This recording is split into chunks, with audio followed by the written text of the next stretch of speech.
Guys, मेरा नाम अंकुर यादव है। मैं आप सबका उमंग स्टडी पे स्वागत करता हूं। आई होप आप सभी की स्टडी अच्छी चल रही होगी, क्योंकि यही टाइम है जब आप किसी से आगे निकल सकते हो। क्योंकि रिजल्ट आने के बाद और डेट आने के बाद, एग्जाम डेट आने के बाद तो सब स्टडी करने वाले हैं, लेकिन आप अभी सबसे आगे निकल सकते हो।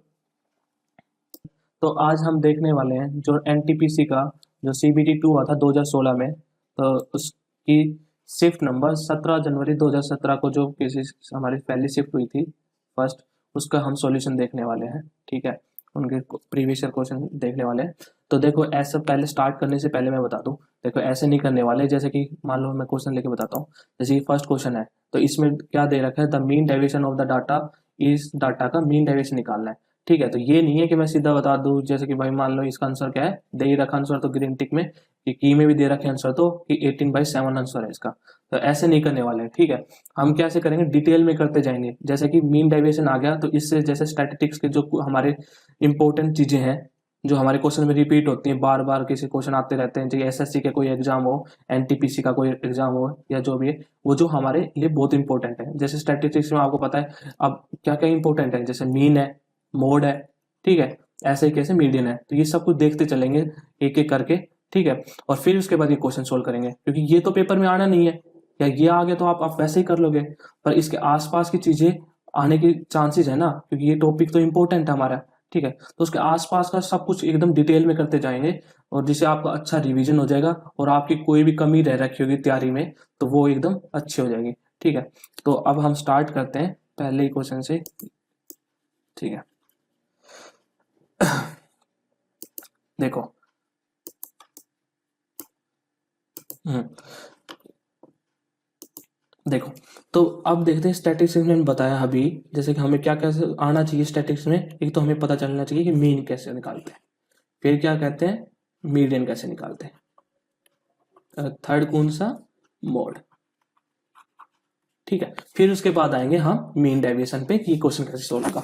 ठीक है, तो पहले हम मीन सीख लेते हैं। सिंपल सा है ये, तो मीन में तो कुछ भी नहीं है। जैसे कुछ भी मैं ले लूँ, 3 4 6 7 8 और 2 ले लिया। ठीक है, ये हमने डाटा ले लिया। अब हमें पूछ ले इसका मीन निकालना है। ठीक है, मान ले ऐसे डिनोट कर लेते हैं इसको। ठीक है, तो इसका मीन निकालना है, तो कुछ भी नहीं करना, सबको सम करो। ठीक है, ये जो भी दे रखा है डाटा, इनको सबको सम कर लो। 7 प्लस में 8 प्लस में 2, और जितने किसी डाटाज हैं किसी, तो उनसे डिवाइड कर दो। कैसे, कितने डाटा है, 1 2 3 4 5 6, तो ठीक है, 6 ये हो गया। तो ये कितना हो गया, किसी 6 4 10 10, और ये 20, और ये कितना हो गया 30, तो 30/6, ये सॉरी 30/6, तो ये कितना आ गया 5, आपका मीन आ गया। ठीक है, तो ये आपको समझ में आ गया मीन। इसको मिटा दे, ये तो सिंपल सा है मीन तो। ठीक है, ये समझ में आ गया होगा। अब मीडियन को थोड़ा सा अच्छे से देखना, क्योंकि सबसे ज्यादा कंफ्यूजिंग यही है। ठीक है, तो अब देखो, मान लो कैसे मीन निकालने के लिए दो केसेस होते हैं। एक पहला केसेस है कि जब एन जो है, जो ये जो हमें नंबर दे रखे, इतने नंबर दे रखे, वो किस में हो, इवन में हो। ठीक है, तो जब क्या होगा, और फिर दूसरा केस बनता है जब एन ओड में हो। तो पहला केस देखते हैं इवन में हो। जैसे कुछ भी डाटा, वही डाटा ले लेते जो पहले क्या था, 3 4 6 7, और क्या था 8 और 2 ही था शायद, यही डाटा था। हाँ, तो अब कैसे इसको सबसे पहले इवन में दे रखा है। तो अब इवन का मतलब क्या है, यहाँ पे इवन क्या है, एन इवन कैसे हुआ, जैसे कि ये नंबर कितने हैं, 1 2 3 4 5 6, तो ये 6 हो गए ना, तो ये 6, एन की वैल्यू 6। और अब देखते हैं इसको, इसका हमें इस वाली क्वांटिटीज का हमें क्या निकालना है, मीडियन निकालना है। ठीक है, तो अब क्या करेंगे हम इसको, सबसे पहले इसका स्टेप फर्स्ट क्या हो रहेगा हमारा, दोनों, ये स्टेप फर्स्ट दोनों में होगा। जब ओड भी दे रखा होगा, जब भी ये स्टेप पहला तो होना ही है, और इसमें इवन में तो है हो गई। तो अब देखो, तो इनको सबसे पहले क्या करो, असेंडिंग ऑर्डर में अरेंज कर लो इस डाटा को। ठीक है, कैसे करेंगे, सिंपल सा है, बढ़ते हुए क्रम में लिखना है, 2 3 4 6 7 और 8, ऐसे लिखो। तो देखो, अब क्या, जैसे इस डाटा को अरेंज कर लिया, पहला स्टेप हो गया। अब क्या करना है हमें, जो हमारा एन है, जैसे जो एन 6 है, तो इसको आप डिवाइड कर दो 2 से। ठीक है, तो ये क्या है 3, तो ये 3 आ गया ना, तो तीसरे नंबर पे जाओ, पहले दूसरे तीसरे, तो तीसरे पे गए, और उससे अगले नंबर। ठीक है, इन दोनों को उठा लो बस। अब यहां से हमें मीडियन निकालना है, तो मीडियन निकालने के लिए कुछ भी नहीं है, दोनों को ऐड करो और डिवाइड बाई 2 कर दो। तो कितना आ गया, 4+6 डिवाइड बाई 2, तो ये कितना से आ गया, 5 आ गया। समझ में आ गया? ठीक है, तो ये था जब हमारा इवन हो। अब देखो इवन का तो समझ में आ गया होगा, ठीक है। नहीं आया तो एक बार दोबारा आप वीडियो को देख ले पॉज करके, क्योंकि इंपॉर्टेंट है, बार बार पूछते हैं हर किसी पेपर में। और जैसे अब था ओड वाला केस देखते हैं, तो वही क्वांटिटीज ले लेते हैं। क्या थी आपकी 2, एक सेकेंड, तो वही क्वांटिटी लेते हैं 2, 3, 4, क्या था 6, 7, 8, ठीक है ये था ना। तो अब हमें ओड करना है, ये तो 6 नंबर है, एक नंबर और कुछ भी लिख लो, चलो 10 ले लेते हैं, ठीक है। तो ये n की वैल्यू क्या आ गई अपनी 7। तो ओड में तो बहुत आसान है, सीधा 7 जो है उसमें सिंपल सा एक ऐड करो और डिवाइड बाई 2 कर दो। क्या करना है, आ गया कितना आ गया 4, सीधा 4th नंबर पे भागो, पहले दूसरा तीसरा, और ये क्या आ गया 4th, सीधा क्या आ गया मीडियन 6, ये आपका मीडियन हो गया। ठीक है, तो ये दोनों चीजें समझ में आ गया, मीन समझ में आ गया, कैसे मीडियन समझ में आ गया, दो केस। और अब आ जाते हैं मोड। मोड पे तो कुछ समझने का है ही नहीं, ठीक है। इसमें तो सिंपल सी चीज है, क्या है, जैसे कुछ भी एग्जांपल ले लेता हूँ, मान लो मैं, जैसे ये क्या है 4, 3, 4, 6, 7, 8, 2, और यहाँ पे भी 2 ले लेते, चलो 2, और ये हो गया 4। तो देखना है कि मोड का में क्या देखना है, जो सबसे ज्यादा बार आए ना सीरीज में वो ही मोड है। देखो सबसे ज्यादा क्या क्या आ रहा है इसमें, देखो 2 बार आया, ठीक है। 4 कितनी बार आ रहा है, 1 बार, 2 बार, 3 बार, ठीक है। और देखो ये 3 भी एक बार है, 6 भी एक बार है, 7 भी एक बार है, 8 भी एक बार है, तो इसका मोड क्या आ जाएगा 4 आंसर। ठीक है, तो ये समझ में आ गया होगा, सारी चीजें समझ में आ गई, ठीक है। एक चीज और देख लो, ये भी कई बार कैसे पूछ लेते हैं कि भाई रिलेशन, ये जो तीनों में जो मीन अभी निकाला था, मीन मोड और मीडियन में, इनमें रिलेशन क्या होता है।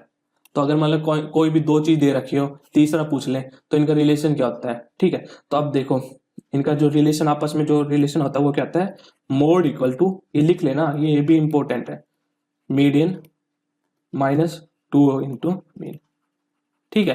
पर ये ध्यान रखना, कभी किसी, जैसे मैंने डाटा अगर आपने चेंज कर दिया, मोड की अलग डाटा है, जैसे ये वाला डाटा ले रखा है, तो इसका ही मोड होना चाहिए, इसका ही मीडियन होना चाहिए, और इसका ही मीन होना चाहिए। ये नहीं है आप मीन और किसी का रख रहे हो, मीडियन और किसी का रख रहे हो, और मोड और कुछ और ही आएगा फिर आंसर, ठीक है। जब सारा सेम डाटा हो, उन एक का मोड निकाल रखा, उसका ही मीडियन निकाल रखा, जब आप उन जैसे मीन निकाल लिया, इनमें से कोई भी 2 दे रखी तो तीसरा निकाल दिया, ठीक है। ये गलती मत करना, ठीक है। तो ये आपका क्लियर हो गया, ये फॉर्मूला याद रखना। और क्या होता है, बस फिर तो पूरा चैप्टर ही हो जाएगा। तो बस इतना इतना ही रखो अभी तो। देखो अब क्वेश्चन पे आते हैं। सबसे पहले क्या पूछ रखा है, मीन डेविएशन। तो देखो ये देखो इफ डीप आ रखा है, तो आपको समझना चाहिए कि स्टैटिस्टिक्स आ सकता है किसी एनटीपीसी में, सीजीएल में नहीं आता। हाँ, किसी अब की बार एमटीएस में भी आया था। अभी जो क्वेश्चन अभी रिसेंट में हुआ था अपना, उसमें एमटीएस में किसी स्टैटिस्टिक्स का क्वेश्चन आया था एक आधा, तो देख लेना। तो अब मीन डेविएशन का एक फॉर्मूला होता है, वो और ध्यान रखो, अगर इतना डीप जा रहा है तो ये फॉर्मूला और रखो। मीन डेविएशन क्या होता है, 1/n इंटू में सम ऑफ ऑल x माइनस में मीन, और ये कर दिया, और ये ब्रैकेट क्लास। तो देखो n तो वही है जितने नंबर है, ठीक है। कितने नंबर है इस वाले किसी डाटा में, अब इस क्वेश्चन पे जा रहे हैं, ठीक है। इस क्वेश्चन को सोल्व करना है, तो कितने डाटा हैं, कितने, 1, 2, 3, 4, 5, 6, 7, तो ये कितना आ गया 7, 1/7, ठीक है। अब ये देखो, ये जो साइन होता है ना, ये वाला जो साइन, ये साइन किसका होता है, ये होता है सम का, मतलब ये जो भी सारी क्वांटिटीज बनेगी उनके सम का, ठीक है। तो ये क्वांटिटीज क्या बनेगी, अब ये अंदर आ जाओ, तो अंदर आ गए ना, तो ये जो दिख रहे हैं 2 डंडे, ठीक है, इनका क्या होता है कि भाई ये क्या करेंगे, अगर नेगेटिव बन गया ना अंदर, तो उसको पॉजिटिव कर देंगे। तो मतलब ये जो सब का सम होगा ना, ये क्या होना, सबका पॉजिटिव होना है, ठीक है। तो यहाँ पे x क्या है, जो ईच वैल्यू होती है ना डाटा में, उसको क्या कहते हैं x है। मतलब यहाँ पे ईच वैल्यू क्या है, 1 बार 3 है, एक बार 10x, एक बार 10 है, 4 है, तो ऐसे क्या है ये x की वैल्यू। और ये क्या हो गया म्यू, ये तो मैंने बताया था, मैंने पहले डिनोट किया था मीन, इसका मतलब क्या होता है मीन। ठीक है, तो हमें सबसे पहले क्या निकालना पड़ेगा, पहले तो मीन निकालना पड़ेगा, मान गए। ठीक है, तो पहले हम क्या निकालते हैं इसका मीन। तो मीन क्या आएगा, जल्दी से बताओ मीन क्या आएगा इसका, सबको ऐड करो। ठीक है, सबको ऐड करा तो कितना आ रहा है, किसी 3 प्लस में 10, 10, 20, 30, 30 और कितना आ गया 30 और 40, 40 और कैसे 9, ये हो गया 49। और कितने नंबर है उनसे डिवाइड करते हैं, 1 2 3 4 5 6 7, तो 7। तो हमारा जो ये म्यू है मीन मतलब कितना आ गया 7। ठीक है, तो अब इस फॉर्मूले में वैल्यू रख देंगे 1/7। ठीक है, और यहाँ पे देखो ये थोड़ा सा कंफ्यूजिंग हो सकता है, ये सम कैसे निकालते हैं सबका। देखो सिंपल सी बात है, एक बार 3 लिया, x की वैल्यू क्या ली 3 ली, तो 3 ली और उसमें किसी मीन कितना था अपना, उसमें माइनस कर दिया, तो ये कितना आ गया 7। तो माइनस क्या है ना -4, तो हमें माइनस तो लेना नहीं है बता चुका, तो यह क्या लेना है 4। ऐसे ही सबको सम करते जाना है। ठीक है, आगे होगा समझ में। तो फिर अगली बार क्या लिया x 10 लिया, ठीक है, और मीन क्या लिया 7 लिया, दोनों को माइनस कर दो। ठीक है, कितना है 3, तो अब 3 ऐड हो जाएगा। अगली बार कितना है 10, दोबारा 7, फिर कितना आ जाएगा डिफरेंस 3। ठीक है, अगली बार देखो 4 और किसी 7, मतलब सीधा डिफरेंस लेना, नेगेटिव नेगेटिव छोड़ दो सब कुछ, सब क्या आएगा पॉजिटिव, तो ये कितना आएगा 3। फिर अगली बार क्या है 7, 7 ही मीन, ठीक है, कितना आ गया 0। अगली बार 10, 7, तो डिफरेंस कितना है 3। फिर कितना 5 और 7, डिफरेंस कितना है 2। इन सबको ऐड कर दो और यहाँ पे n से डिवाइड कर दो, तो इस सब का सम कितना आ रहा है 18 और डिवाइड बाई 7। ठीक है, तो आंसर क्या आ गया 18/7। अब आप सबको कुछ कुछ बच्चों को लगा कि टाइम वेस्ट है, इतना मतलब बता दिया।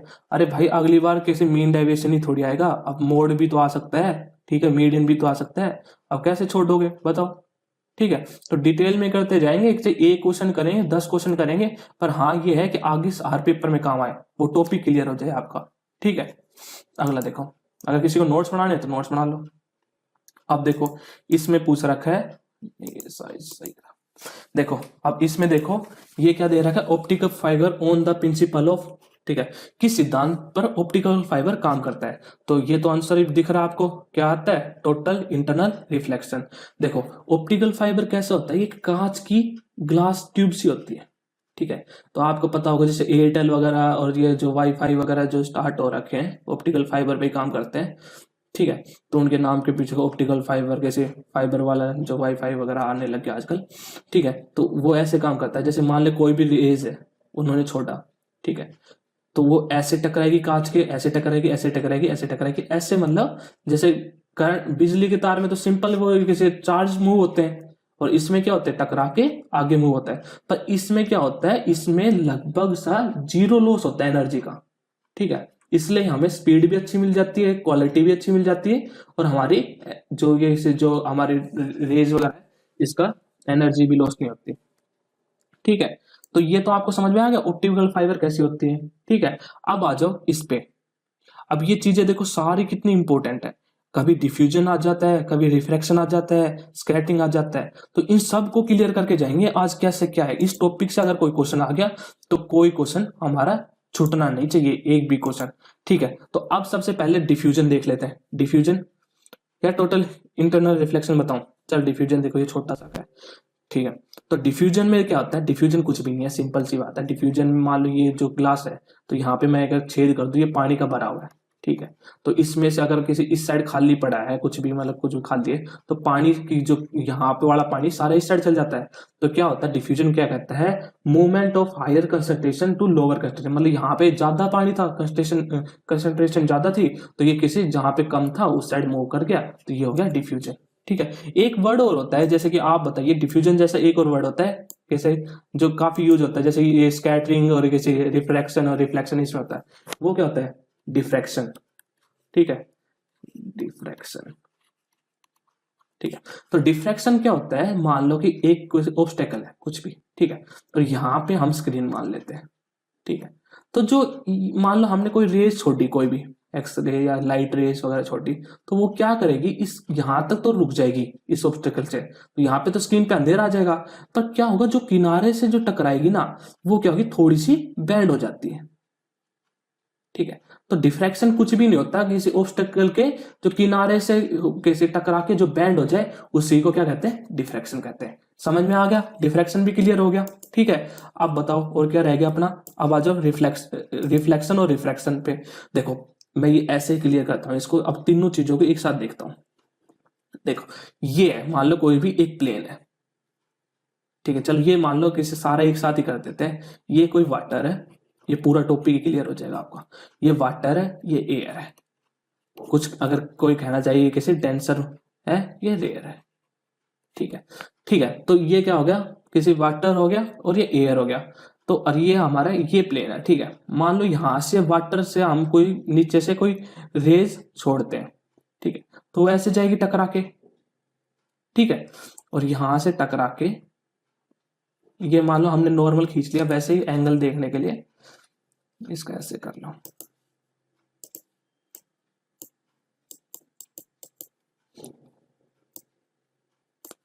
ठीक है, तो ये जो हमने एक नॉर्मल ले लिया इसका। ठीक है, वैसे इमेजिनरी लाइन ले ली है तो ठीक है। तो यहां से जो लाइन जाएगी ना इंसिडेंट, तो इंसिडेंट लाइट क्या करेगी, अब जैसे इस साइड जाके ये थोड़ा सा ऐसे बैंड हो जाएगी, इस साइड चल जाएगी। ठीक है, तो देखो ये क्या होता है, ये एंगल जो बनता है ना नॉर्मल के साथ, तो ये तो कहता है angle of incident, angle of incident. और ये जो एंगल होता है ये क्या होता है, एंगल ऑफ रिफ्लेक्शन। ठीक है, ये एंगल ऑफ रिफ्लेक्शन हो गया। ठीक है, अब ये पूछ लेते हैं, कई बार किसी वाटर से अगर एयर के तरफ जाएगी तो वो रेज नॉर्मल की साइड में बैंड होगी। भाई किसी यहां से अगर मैं कहता तो ये रेज ऐसे भी तो बैंड हो सकती थी कि इस साइड थोड़ी सी। ठीक है, समझ में आ रहा है। हाँ, तो इस साइड क्यों नहीं है, तो इसमें क्या होता है, जब हमेशा वाटर जो डेंसर है और एयर क्या है, रेयर है, तो इसमें क्या होगा, जब भी हमेशा डेंसर से अगर रेयर की तरफ जाएगी तो दूर की तरफ भागेगी, मतलब उसको छूट मिल गई, पहले पानी के अंदर थी अब हवा में छूट मिल गई। ठीक है, ऐसे मान ली यहाँ पे क्या होता, यहाँ पे ग्लास होता, ठीक है, और यहाँ पे क्या होती, मान ले वाटर होता, तो वाटर कैसे, अब कैसे ग्लास डेंसर हो गया, तो अब की बार कैसे रेज कैसे जाती, ऐसे जाके और नॉर्मल की तरफ थोड़ी सी बैंड हो जाती। ठीक है, तो ये भी पूछ लेते हैं। और क्या रह गया, एक क्वेश्चन मैंने अभी देखा था, अच्छा क्वेश्चन था वो, कैसे पूछ रखा था कि अभी पहले, उससे पहले मैं उस क्वेश्चन पे आने से पहले एक और चीज क्लियर कर दूं कि अब आपका टोटल इंटरनल रिफ्लेक्शन क्या होता है। भाई सिंपल सा समझ में आ रहा है, जैसे फाइबर ये था तो इसमें ऐसे जाके ऐसे आ रही थी रे, ठीक है, तो मतलब सिर्फ रिफ्लेक्शन होना है, मतलब रिफ्लेक्शन यहां से लाइट टकराए और सीधी वापस आ जाए, मतलब हमें रिफ्रैक्शन नहीं करना, रिफ्रैक्शन करने से तो फिर एनर्जी लॉस्ट हो जाएगी। तो हमें किसी जो TIFR है, तो इसके लिए हमें पूरा का पूरा रिफ्लेक्शन चाहिए। तो इसके लिए एक कंडीशन होती है, जो अगर पूछ ले टोटल इंटरनल रिफ्लेक्शन के लिए क्या कंडीशन होती है, तो सिंपल सी कंडीशन होती है, जो एंगल ऑफ इंसिडेंट है, एंगल ऑफ इंसिडेंट वो ग्रेटर देन होना चाहिए क्रिटिकल एंगल से।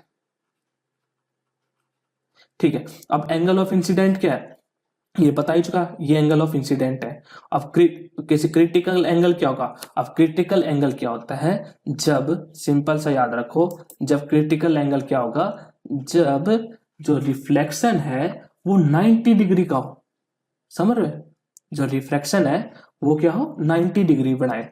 90 डिग्री कब बनाएगा, ये जो रेज है, एक सेकेंड रुकना, ठीक है, जो ये रेज है हमारी, क्रिटिकल एंगल अगर हमें देखना पड़ेगा, ठीक है, तो ये क्रिटिकल एंगल कब बनेगा, जो ये रेज वाली है ना, एंगल ऑफ रिफ्लेक्शन जो ऐसे जा रही थी, ठीक है, ये कैसे जाए, कति प्लेन के साथ जाए, तो मतलब ये एंगल जब 90 हो जाएगा ना, तो ये जो इंसिडेंट एंगल ही है ना, यही हमारा क्या हो जाएगा, क्रिटिकल एंगल आ जाएगा। ठीक है, तो अब समझ में आ गया। तो इंसिडेंट अगर हमें टोटल इंटरनल रिफ्लेक्शन करना आता है, तो हमें रेज को ऐसे छोड़ना पड़ेगा कि जो ये टकराए और एंगल ऑफ रिफ्लेक्शन ये बने, तो ये पूरी की पूरी ऐसे आ जाएगी हमारी, तो ये हो जाएगा टोटल इंटरनल रिफ्लेक्शन। तो ये कंडीशन पूछ सकता है कि TIR के लिए क्या कंडीशन होनी चाहिए, तो angle of incident is equal to critical angle, से मतलब एंगल ऑफ इंसिडेंट बड़ा होना चाहिए। ठीक है, ये समझ में आ गया। अब आ जाओ इस पे, थोड़ा सा ये पेन का है इसमें।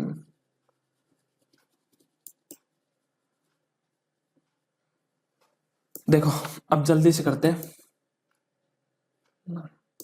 अब देखो, अब क्या रह गया, स्कैटरिंग रह गया। स्कैटरिंग का सिंपल सा है, कोई भी मतलब पार्टिकल है उससे लाइट टकराई और वो क्या है, इधर चल गई, इधर चल गई, कुछ टकरा के इधर चल गई, कुछ इधर चल गई। ठीक है, तो उसको क्या कहते हैं, स्कैटरिंग ऑफ द लाइट कहते हैं। ठीक है, एक और चीज पूछ लेते हैं कि भाई कुछ भी दे देते हैं कि भाई जो मान लो जो क्या होता है, ये सुना ही होगा, ये क्वेश्चन आते हैं, ब्लू कलर ऑफ स्काई किसकी वजह से होता है, ब्लू कलर। अब ये याद रखने हैं, देखो ये कुछ चीजें हैं याद रखना। जो ब्लू कलर ऑफ स्काई पूछ लेना तो वो किसकी वजह से होता है, स्कैटरिंग की वजह से, ब्लू कलर ऑफ स्काई। ठीक है, तो ये देख लेना। और ये ऑप्टिक्स के लिए ये आएगा, TIR आ गया। रिफ्रैक्शन के लिए क्या होता है, अगर कोई कहते हैं ना किसी तारे जो चमकते हैं वो किसकी वजह से होते हैं, रिफ्रैक्शन की वजह से होते हैं, क्योंकि एक लेयर से दूसरी लेयर में जाते हैं तो तारे चमकते हुए दिखते हैं। ठीक है, और ये पूछ ले किसी, जो हमारी सीडी होती है जो पहले आती थी, उसमें देखो रेनबो सा दिखता था। ठीक है, वो रेनबो किसकी वजह से दिखता है, तो वो दिखता है, ये आप याद रखना, डिफ्लेक्शन की वजह से दिखता है। और कैसे, और क्या बताएं उसका, स्कैटरिंग में एक और पूछ लेते हैं, जो टिंडल इफेक्ट होता है। ठीक है, तो वो किसकी वजह से होता है, वो भी स्कैटरिंग की वजह से। जैसे वो सॉल्यूशन होता है तो उसके अंदर कैसे वो होते हैं, तो उसके अंदर लाइट टकरा के वो ब्राइटनेस से हो जाते हैं। पर बस सीधा से याद रखो ये कि टिंडल इफेक्ट किसकी वजह से होता है, स्कैटरिंग ऑफ द लाइट होता है। चलो आगे चलते हैं। ईच, अब मैथ का क्वेश्चन आ गया। ठीक है, each exterior angle of a regular polygon measures 9 degree, how many side does the polygon have. ठीक है, तो अब आपको देखो, किसी आपको पता होगा जो किसी एक्सटीरियर एंगल क्या होता है, 360/n। ठीक है, जो एक्सटीरियर एंगल होता है वो n 360/n है, तो n की वैल्यू निकालनी है, तो n इक्वल टू क्या है, 360/9।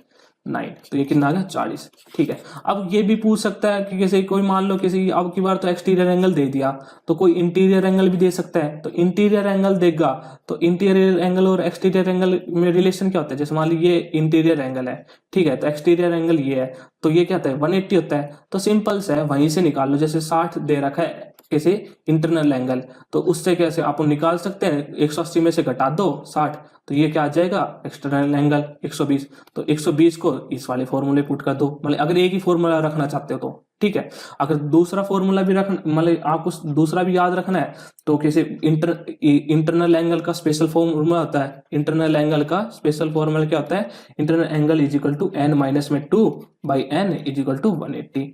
ठीक है, तो यहां से भी निकाल सकते हो। ठीक है, यहाँ पे n की वैल्यू किसी पूछ रहा है, तो किसी इंटरनल एंगल की दे रखी है, तो यहाँ से निकाल सकते हो। पर हाँ, ये थोड़ा सा इसमें कैलकुलेशन ज्यादा है, इस वाले फॉर्मूले में सिंपल सा है। ठीक है, तो ये कुछ भी कर सकते हो, आपको जो सही लगे। तो अगला क्वेश्चन देखो, ये आगे 40 आंसर, अगला देखो, थर्ड हो गया, फोर्थ क्वेश्चन देखते हैं। अच्छा, ये तो करंट अफेयर का दे दिया इन्होंने। अच्छा चलो देखते हैं, पढ़ ही लेते हैं कुछ क्या जाता है। तो ये कह रखा है, अक्टूबर 2015 में 19 से अधिक देशों की 350 से अधिक महत्वपूर्ण जगहों पर संयुक्त राष्ट्र संघ के आधारित नीले रंग के प्रकाशन किया गया। यह किस अवसर पर किया गया था। देखो ये कुछ भी नहीं है रे, इसमें करंट अफेयर से रिलेशन कोई भी नहीं है। तो इन्होंने तो ये कह रखा है, जो 2015 में जो फंक्शन हुआ था, जहाँ पे कई मतलब ऐसे जो हमारे लैंडमार्क थे 90 से ज्यादा कंट्रियों में, उनको किसी नीले कलर का, यूनाइटेड, इसे एक बात देखने की जरूरत है, यूनाइटेड नेशन का कलर कोई पूछ ले तो क्या आता है, क्या आता है, ब्लू कलर आता है। ठीक है, तो वो देख लो। और क्या कह सकते हैं, तो ये पूछ रखा है कि 2015 में कौन से फंक्शन पे था। तो इस यूनाइटेड नेशन की जो किसी कब बना था, सबको पता होगा ना, बताओ भाई कब बना था, 1945। 1945 में बना था ना, तो 1945 से 2015 में कौन सा फंक्शन हो सकता है, 70 साल हो गए ना, तो 70वीं एनिवर्सरी ऑफ यूनाइटेड नेशन, ये तो आंसर आ गया। तो इसके आसपास का और कुछ देख लेते हैं। तो यूनाइटेड नेशन का भाई हेडक्वार्टर कहाँ है, सबको पता होना चाहिए, न्यूयॉर्क। न्यूयॉर्क में हेडक्वार्टर है। ठीक है, और क्या देख सकते हैं हम कि भाई कहाँ पे फाउंडेशन कब हुई थी, यूनाइटेड नेशन की फाउंडेशन कब हुई थी, एग्जैक्ट डेट पूछ ले तो मान लो 24 अक्टूबर 1945। ठीक है, और कहाँ पे हुई थी, हेडक्वार्टर न्यूयॉर्क में, और स्थापना कहीं थी, कैलिफोर्निया USA में। ठीक है, अब और पूछ ले, किसी जनरल सेक्रेटरी पूछ ले, किसी यूनाइटेड नेशन ऑफ ऑर्गेनाइजेशन का जनरल सेक्रेटरी को है, तो कौन है? एंटोनियो गुटरेस जी है। ठीक है, और क्या पूछ सकते हैं बताओ जल्दी, इसके आसपास कुछ और बता सकते हो और ऑर्गेनाइजेशन हो यूनाइटेड नेशन के, जल्दी बताओ। तो ये भी पूछ सकता है कि आईएमएफ इंटरनेशनल मॉनेटरी फंड, इसकी स्थापना भी कब हुई थी? 1945 में ही हुई थी। और किसी इसका हेडक्वार्टर कहाँ पे है? वाशिंगटन में है, यूएसए में। ठीक है, और किसी डब्ल्यूटीओ वर्ल्ड ट्रेड ऑर्गेनाइजेशन की स्थापना कब हुई थी? 1995 में। हाँ 1995 में। और हेडक्वार्टर कहाँ पे है? जनेवा। जनेवा तो वही है जहाँ पे कुछ भी ना समझ में आए कौन सा हेडक्वार्टर का है, तो जनेवा है, मतलब ज्यादातर है वहां पे। ठीक है, तो ये हो गया किसी स्विट्जरलैंड में जनेवा वैसे है। ठीक है, तो ये क्वेश्चन हो गया क्लियर। और तो क्या बताऊं इसमें, अगला देख लो, चौथा। चौथा हो गया, पांचवा देखो। तो पांचवा क्वेश्चन क्या है, ये तो सीधा सा किसी नंबर सिस्टम का क्वेश्चन है, ये करके देखो एक बार।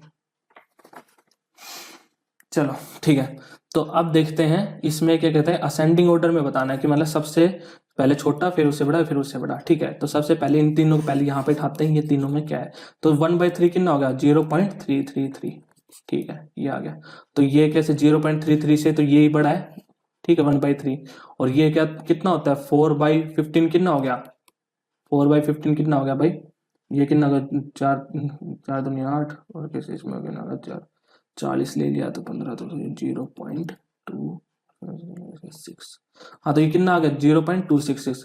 तो इसमें देख लो, एक क्या हो गया किसी 1/3, ये तो क्या हो गया आपका किसी 0.33। फिर ये कितना हो गया?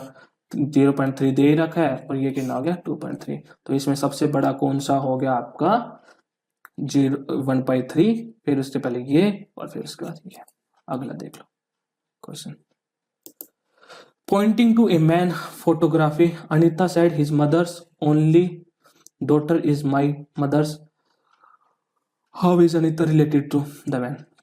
तो देखो ये एक कोई फोटो है, तो यहाँ पे कोई मैन की फोटो लग रही है, अनिता उसको कह रही है, ठीक है, कि भाई ये आदमी कैसे रिलेट करता है उससे। तो ये देखो इसकी statement, his mother's only daughter, जो ये आदमी है, ठीक है, इसकी मदर, ठीक है, इसकी मदर, ठीक है, हिज मदर्स ओनली डॉटर, मतलब इसकी डॉटर, इसकी मदर की डॉटर मतलब इसकी बहन हुई। ठीक है, इसकी बहन मतलब सिस्टर लगा लेते हैं, ऐसे डिनोट कर लेते हैं। इज माई मदर, तो यहाँ पे क्या आ गया? Daughter. His mother's only daughter is my mother, तो ठीक है, तो इसकी जो ये जो डॉटर बात करी ये है, मतलब क्या है? अनिता। ठीक है, हाँ, कोई बोलने लग गया था तो मैं थोड़ा सा उस साइड ध्यान देने लग गया था। हाँ, तो ये समझ में आ गया कैसा क्या था। His mother's only daughter is my mother's, ठीक है, तो हाँ ये इसकी मदर होगी, ये हो गया। तो ये कह रहा है कि अनिता, ये अनिता ही हुई ना, अनिता क्या लगी उस आदमी की? क्या लगी? भतीजी, नाइसी। ठीक है, नाइसी। अगला चलो।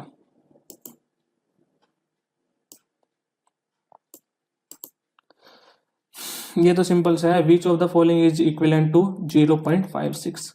ठीक है, तो ये तो आपको वैसे याद होना चाहिए, जिस पे अगर बार लग रखा है उसको ऐसे एग्जैक्ट लिख लो, और फिर उसमें जितने भी नंबर हैं, डिजिट है, उसको क्या लिख दे? 19। ये हो गया 56, 19। मान लिया अगर ये होता 0.056 और फिर इस पे बार लिखा रहता तो कैसे लिखते हैं? 56।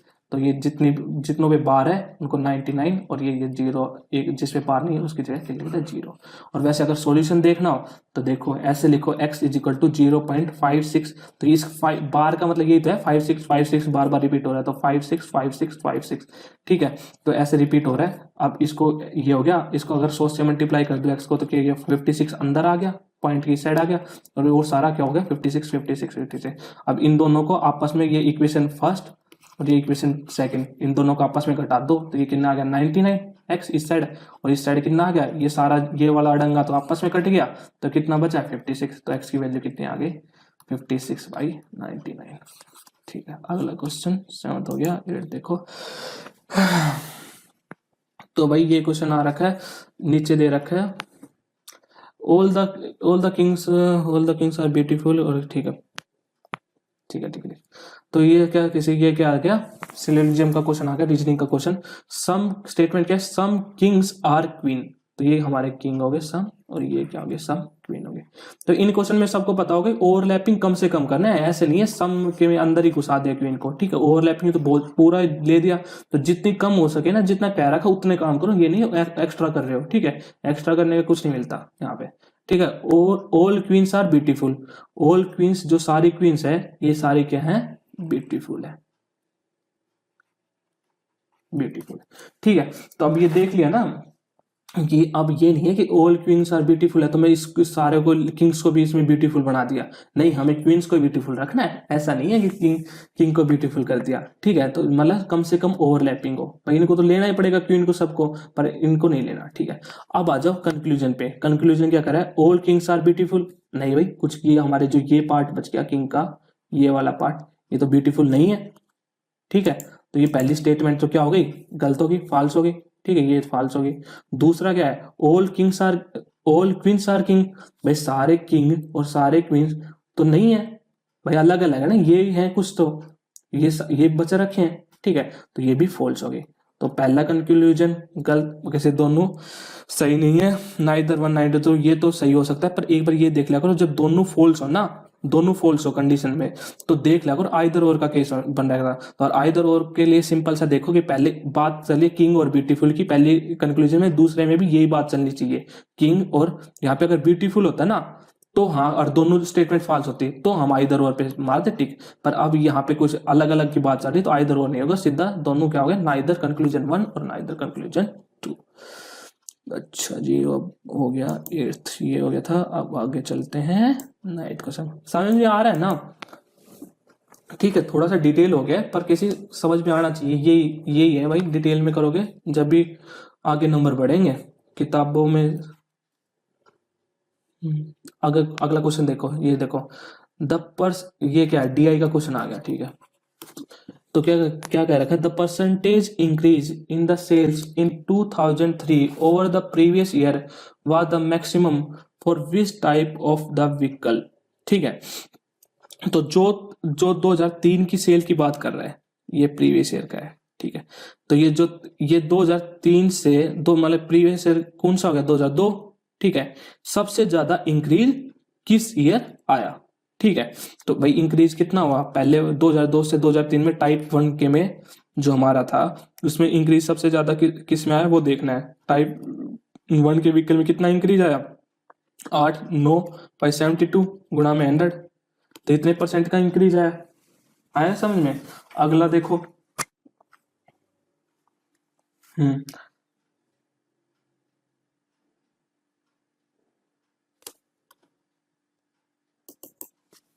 एंड किसी, अब देखो किसी टाइप 2 में कितना का इंक्रीज आया, 79 से 93 में, तो कितना डिफरेंस हो गया ये, 14, हाँ तो 14/70, 14/79,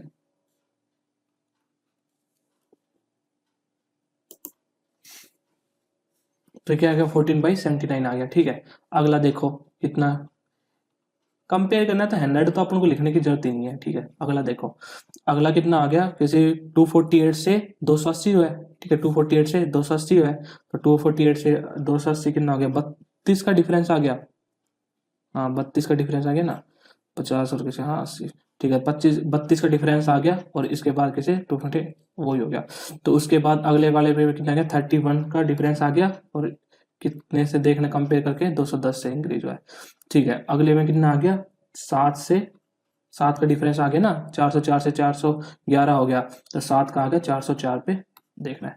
तो अब देखो, अब हमें ये देखना है, ये वाली जो चीज है 100 तो सब में ही है, मल्टीप्लाई 100 तो सब में है, ठीक है। तो ये सब में सबसे बड़ा कौन सा है इन चारों में, वही हमारा आंसर हो जाएगा, वही किसी उसकी सबसे परसेंटेज ज्यादा होगी। तो इसमें क्या होगा, जिसका रेशियो सबसे कम होगा, मान ली यहाँ से मैं देखूँ इसका क्या आ रहा है 1/8, तो यहाँ पे जो हम नीचे आ रहा है जैसे डिनोमीटर, वो हमारा क्या होना चाहिए, सबसे छोटा होना चाहिए, जब ये ओवरऑल बड़ी होगी क्वांटिटी, ठीक है। तो ये करीबन करीबन क्या ना आ गया, 8 आ गया। अगले वाले में कितना आ रहा है, 14 70, ठीक है। तो ये कुछ आएगा 5 पॉइंट कुछ आएगा, ठीक है। अगले वाले में 32 और किसी इससे करेंगे तो 32 8 जा 256 और कैसे ये भी करीबन करीबन कितना आएगा 1 कितना आएगा भाई ये मेरे हिसाब से 32 वाला 17 कुछ आएगा 7 पॉइंट ही कुछ आएगा ना।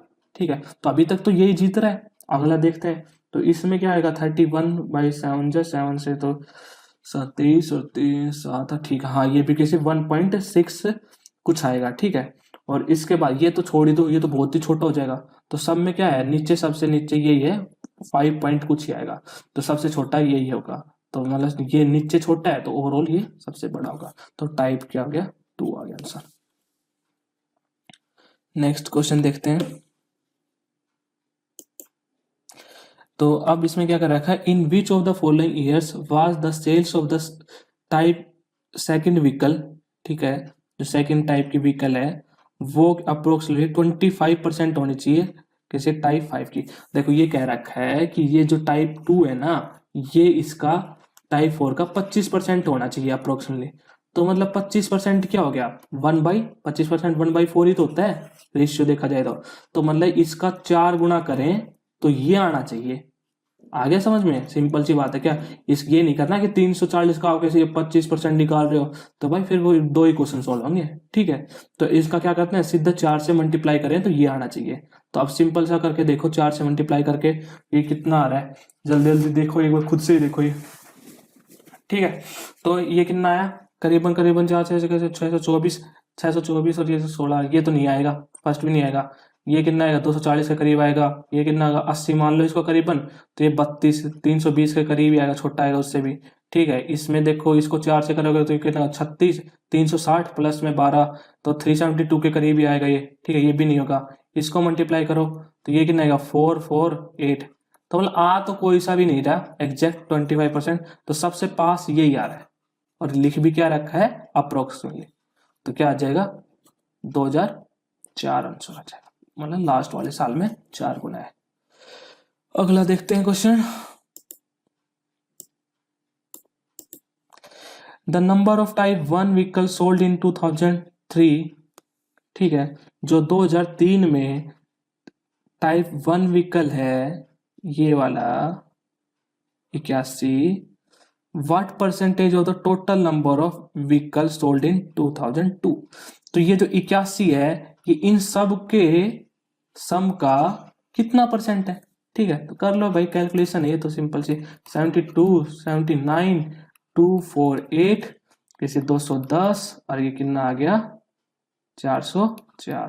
तो ये कितना आ गया 4 कितना आ गया 10 10 और किसी 10 और कितना आ गया 13 13 का कैसे 23 असल पर 2। ठीक है, शासन 14 14 और कैसे 14 और किसी 4 6 20 21 21 का 1 असल पर 2 और कितने का 6 और 4 10। तो ये आ गया 1013 और ये 81। तो ये पूछ रहा है कि इसका कितना परसेंट होगा।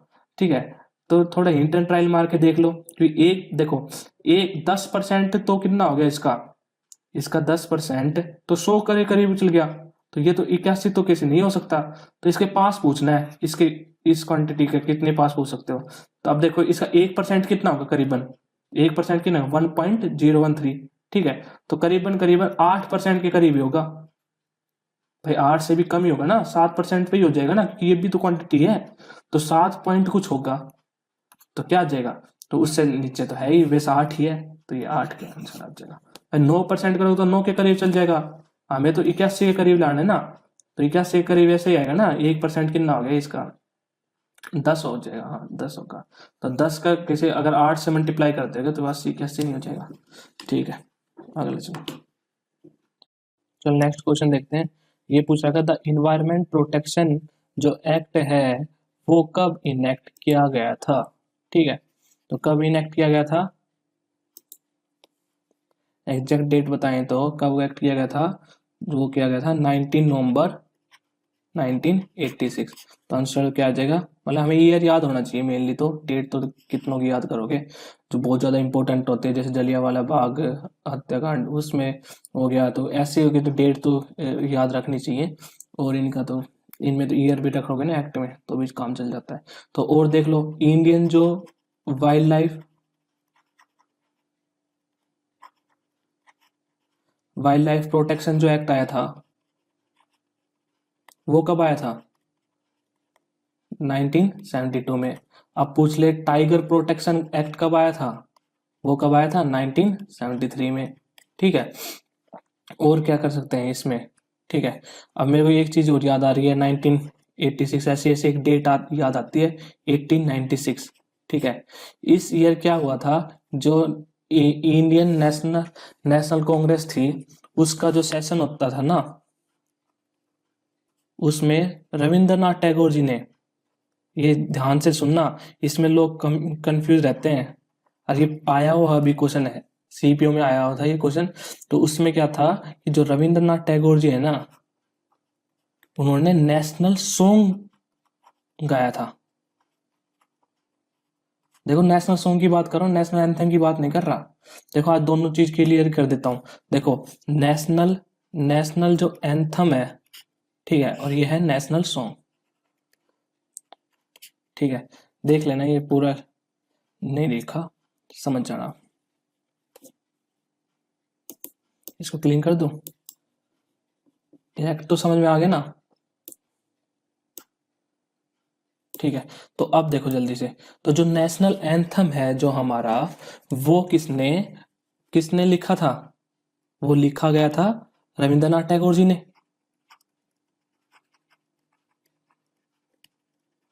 ठीक है, रविंद्रनाथ टैगोर जी ने लिखा था। और जो नेशनल सॉन्ग जो गाया गया था, वो रविंद्रनाथ टैगोर जी ने 1896 का जो सेशन हुआ था कांग्रेस का, उसमें गाया था।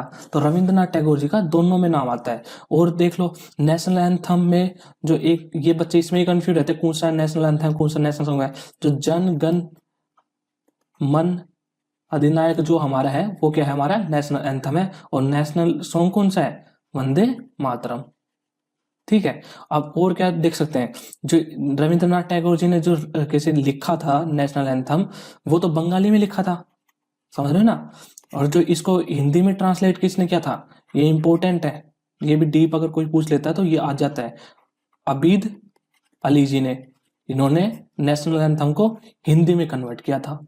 ठीक है, और कुछ पूछ सकते हैं? अब इसका पूछ ले कि जो नेशनल एंथम है वो फर्स्ट टाइम कब गाया गया था? तो ये गाया गया था 1911 में। कहाँ पे? कैसे? इंडियन नेशनल कांग्रेस का सेशन था, नेशनल कांग्रेस का सेशन था, कौन सा वाला? कलकत्ता वाला। ठीक है, कलकत्ता का सेशन था, उसमें गाया गया था। ठीक है, ये समझ में आ गया। और इसको पूछ लें कि किसी कॉन्स्टिट्यूशन में इसको अडॉप्ट कब किया गया था, तो इसको कब किया गया था नेशनल एंथम को? 24 जनवरी 1950। और क्या पूछ सकते हैं नेशनल एंथम से? ये भी पूछ सकते हैं कि भाई एवरेज करीबन कितना टाइम लगना चाहिए किसे, तो इसको क्या है, 52 सेकेंड्स में गाना चाहिए। ठीक है, ये काम कंप्लीट हो गया। अब आ जाओ नेशनल सॉन्ग्स पे। बता दिया, वंदे मातरम लिखा किसने था? बंकिम चंद्र चट्टोपाध्याय। स्पेलिंग देख लेना थोड़ा सा यार, इसमें लिखा नहीं जाता, ये अभी नया है ना, इस पे हाथ बैठा नहीं है। ठीक है, तो यार कहाँ पे लिखा गया था? अपने नोवेल कहाँ में? आनंद मठ में। देखो, और कितना बताऊं, बताओ। आनंद मठ पता चल गया, बंकिम चंद्र, आगे पूछ ले, ये भी पूछ सकता है, वंदे मातरम का पता चल गया। और ये कहते हैं कि इसके नेशनल सॉन्ग को किसी कंपोज किसने किया था? तो जादूनाथ भट्टाचार्य ने किया था। तो और तो क्या ही पूछेगा, वैसे यही है। ऐसे तो कहीं भी जा सकते हैं। अब जैसे रविंद्रनाथ टैगोर जी की बात चल गई, तो अब इसमें भी मैं काफ़ी चीज़ें बता सकता हूँ। जैसे कि ऊपर से लिखता नहीं है, वैसे बता देते हैं।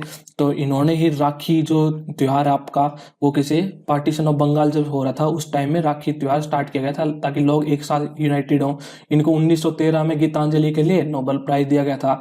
बांग्लादेश का जो किसी राष्ट्र नेशनल एंथम है, वो कौन सा है? अमारा सोनारा बंगला। वो भी रविंद्रनाथ टैगोर जी ने ही लिखा था। ठीक है, और क्या बताऊं, इनको सर की उपाधि ब्रिटिश ने दी थी। ठीक है, और जो सर की उपाधि दी थी, और गुरुदेव भी कहते थे इनको। गुरुदेव की उपाधि किसने दी थी इनको? वो क्या बहुत इंपॉर्टेंट है, महात्मा गांधी ने दी थी वो। ठीक है, महात्मा गांधी ने दी थी। और क्या बता सकते हैं अभी तो गाइज आज के लिए इतना ही रखते हैं। आई होप आपको समझ में आया होगा टॉपिक। और मैं एडवाइस करूंगा कि आप अपने नोट्स को अपडेट करते रहिए। जैसे कि आपको रविंद्रनाथ टैगोर के बारे में कुछ सीखने को नया मिला है, आपके नोट्स में इतना ये चीजें नहीं लिखा के, तो उसको ऐड कर लीजिए, क्योंकि कोई भी नोट सफिशिएंट नहीं होते आज के एग्जाम्स में, थोड़ा बाहर से आ सकता है जीएस में। ठीक है, तो जितना ज्यादा आप किसी अपने नोट्स को अपडेट रखेंगे उतना ही अच्छा है, क्योंकि ये सारे क्वेश्चन अभी के पेपरों में, यही क्वेश्चन एसएससी के एग्जाम में भी रिपीट हो रहे हैं, तो टीसीएस ही लेती है एग्जाम, तो ये क्वेश्चन आने के चांसेस काफी ज्यादा हो जाते हैं। ये जो साइड की नॉलेज है, ठीक है, ये एक्स्ट्रा प्रीवियस ईयर पेपर तो सभी करेंगे, ठीक है, पर आपको थोड़ा एडवांस रहना ही पड़ेगा अगर आपको सिलेक्शन लेना है। ठीक है, तो आई होप आपको वीडियो अच्छी लगी हुई, तो प्लीज इसको लाइक करें। अगर कोई भी डाउट हो तो कमेंट कर सकते हैं आप, ठीक है, मैं कमेंट सारे पढ़ूंगा। और कैसे चैनल को सब्सक्राइब तो करना ही है। तो जाने से पहले आपको मैं एक चीज और ऐड करना चाहूंगा, अनअकैडमी का नीट कॉम्बैट आ रहा है 31 नवंबर को, 31 नवंबर में संडे को आ रहा है। ठीक है, तो आप या कोई आपकी सिस्टर या आपके भाई, कोई भी दोस्त वगैरह अगर नीट की तैयारी कर सकता है, नीट की तैयारी कर रहा है, तो उसके लिए पार्टिसिपेट कर सकता है फ्री ऑफ कॉस्ट। ठीक है, और 100% तक स्कॉलरशिप है और ढेर सारे गिफ्ट्स है। पर ध्यान रखें, हमारा कोड यूज करें अनअकैडमी पर उमंग स्टडी, देखो नीचे लिख रखा है UMANG STUD, किसी कोई भी स्पेस यहाँ पे नहीं देना है। तो थैंक यू गाइज।